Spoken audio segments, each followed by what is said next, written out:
Hello, my name is Benjamin Hart. I'm an American attorney and the Managing Director of Integrity Legal here in Bangkok, Thailand.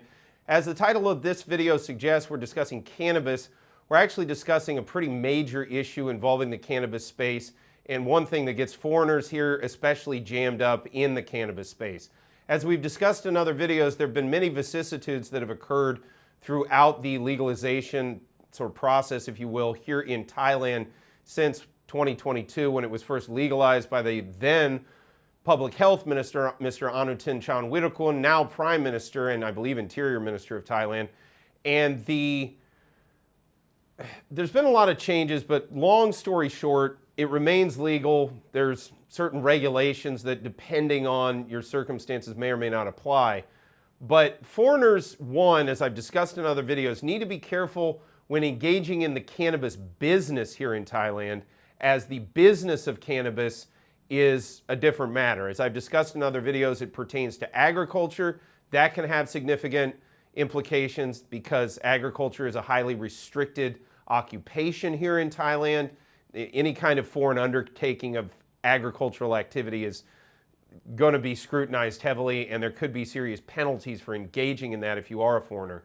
But that being said, there may be certain areas where foreigners can't interact in a business sense in the cannabis space, but there's a lot of parameters that are still somewhat opaque, and this can lead to real problems for foreigners. I thought of this issue after reading a recent article from the Pattaya Mail, that's pattayamail.com.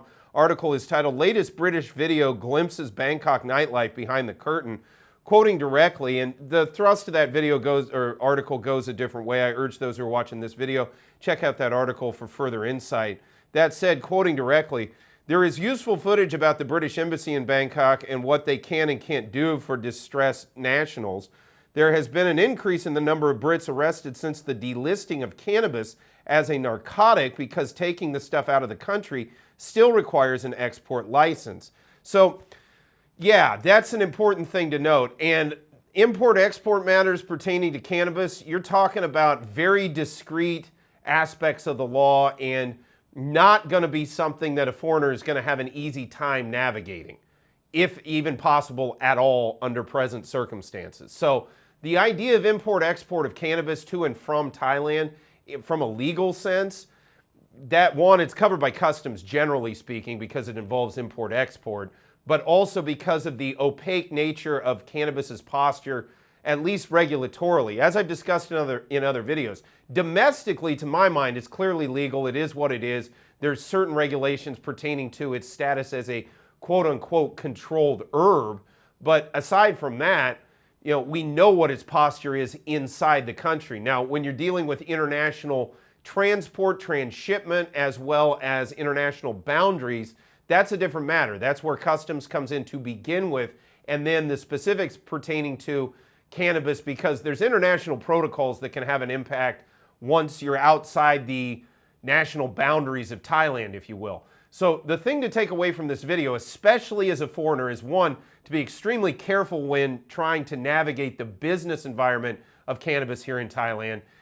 Also need to be an extra level of careful when you're talking about that in the context of import and export. As we've discussed in other videos, there have been folks that have been arrested in other jurisdictions, even detained here in Thailand, involving usually large amounts of cannabis that they're attempting to transship. That's not a position you want to find yourself in. Those who find all of this sort of overwhelming and are interested in figuring out what the nuances are with respect to Thai law on the topic of cannabis, it's probably not a terrible idea to contact a legal professional, gain some insight and guidance into how best to proceed.